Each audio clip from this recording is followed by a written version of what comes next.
Good morning, everybody. Today we're going to talk about A Wrinkle in Time by Madeleine L'Engle. I think that's how you pronounce her last name.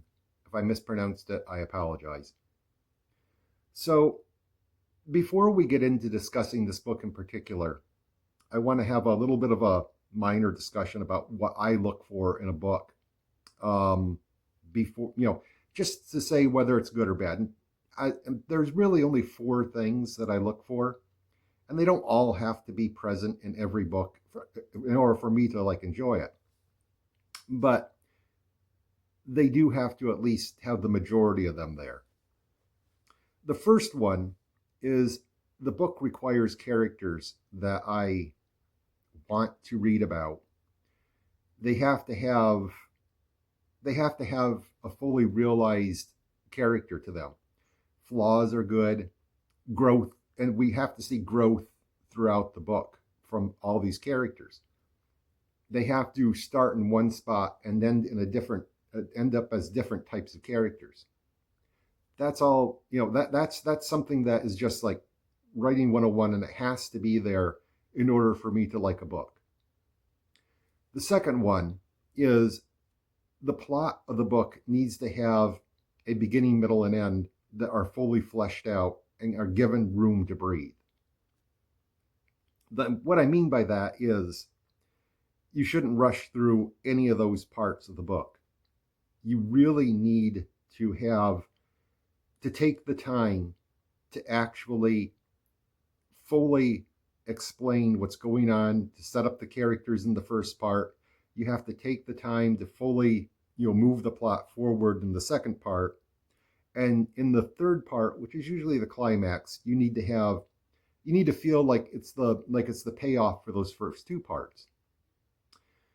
The third thing I want is for the book to be consistent. And this is the hardest one to explain. But any rules that the book sets up should be honored throughout the book. You should not have a rule set up in one part in the middle and then be contradicted in the end. It really annoys me when that happens. And we'll get to that later. The fourth part is I'd like there to be deeper themes to the book, because a book that I end and I just put down, I say, well, I just read that book, is not, that violates this desire of mine. I want to have something that I can think about after the book is done. I want to question what it was talking about after I finish it. So how does this apply to this book? Well, let's first talk about the basic plot of this book. It's a very simple plot. A young girl, her father has disappeared because he's off on assignment, because she knows he works for the government, but she hasn't heard from him in roughly about a year. She and her brother and her two other brothers, who don't really factor into the story, live in the country with her mother, who's a scientist. She meets another kid that is invited over. The three kids meet a character called Mrs. Whatsit.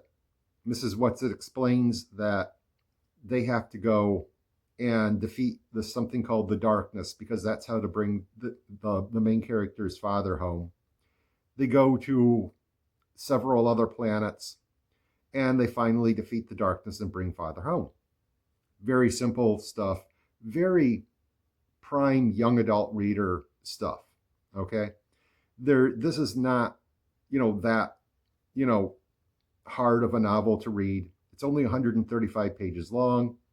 So, it's got that plot has meat on it. So how does what I was just talking about apply to this book?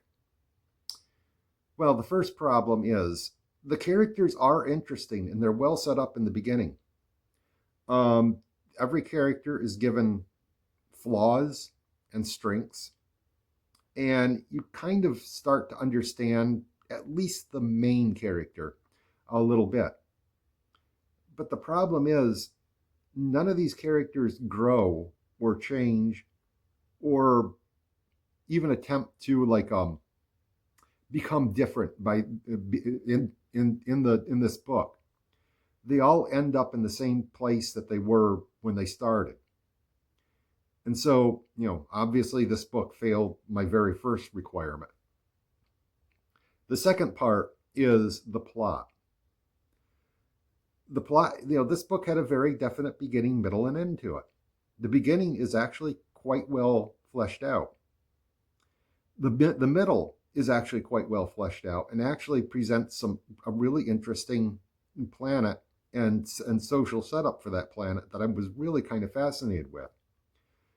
But the problem comes in on a failure of a third act of the climax. It doesn't feel fleshed out. It feels rushed, and it feels like the author just wanted to get it over with, to be honest with you. Well, and I mean, that may be okay for some people, but for me, I just really didn't like how it ended. Also, I'll say the consistency in the book was flawed from the beginning. Well, not from the beginning, but in the middle of the book, the characters are told by Mrs. Whatsit that they must stay together in order to defeat the darkness.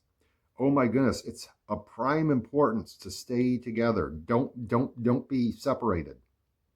And in the end, it only takes one of them to defeat the darkness by going to confront it alone, which is fine if that was what the book wanted to do, but it should not have underlined the need to stay together in the earlier and then violated that at the end of the book.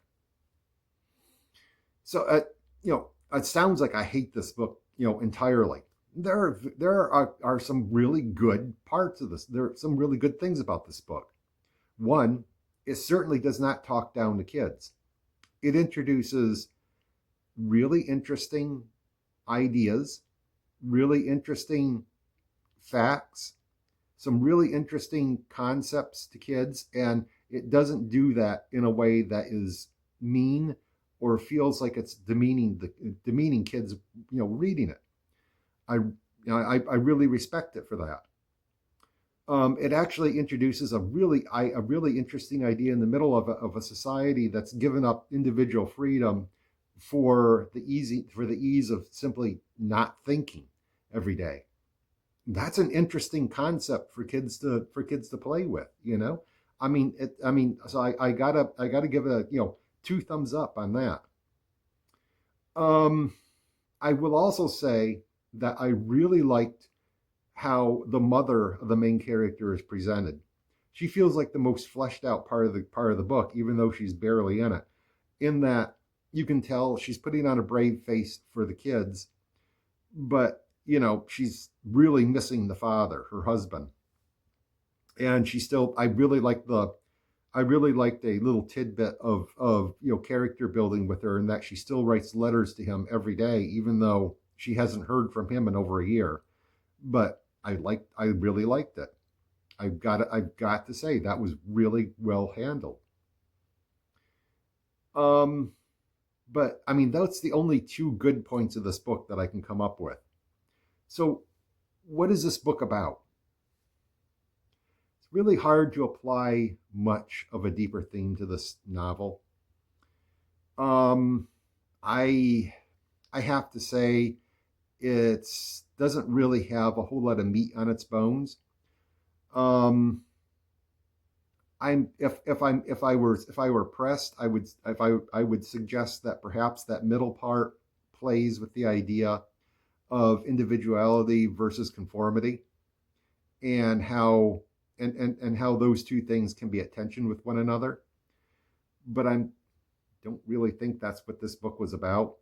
I could also suggest perhaps it's about confronting one's fears and overcoming them, which I think that was a little bit more.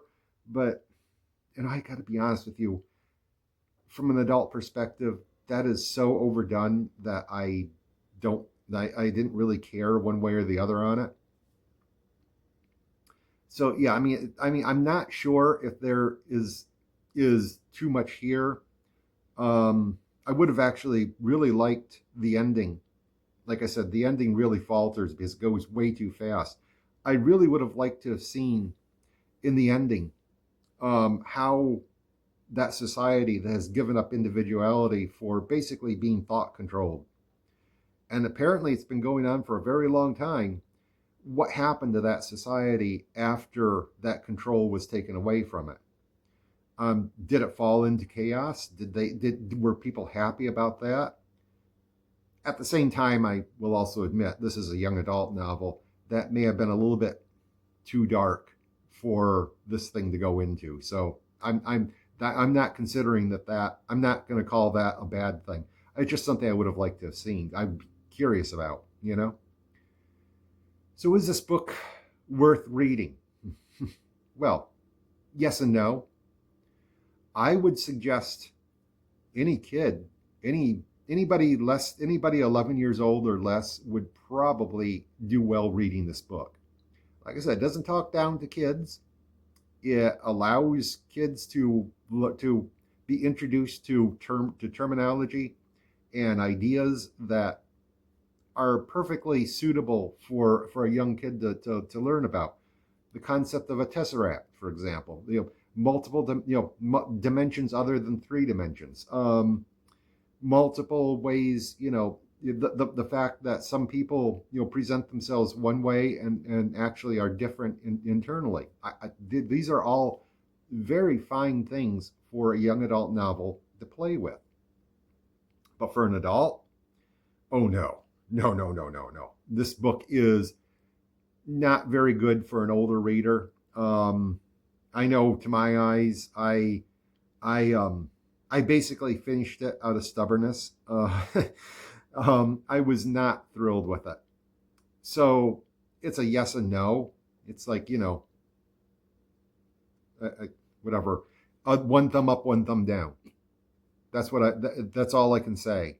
I was not. I will suggest that if you have kids, let them read this book. It's good. It's actually it's well written enough that it might interest them to read more in the future. But I would not. I would suggest that perhaps it's not the be all end all book to read. Is all.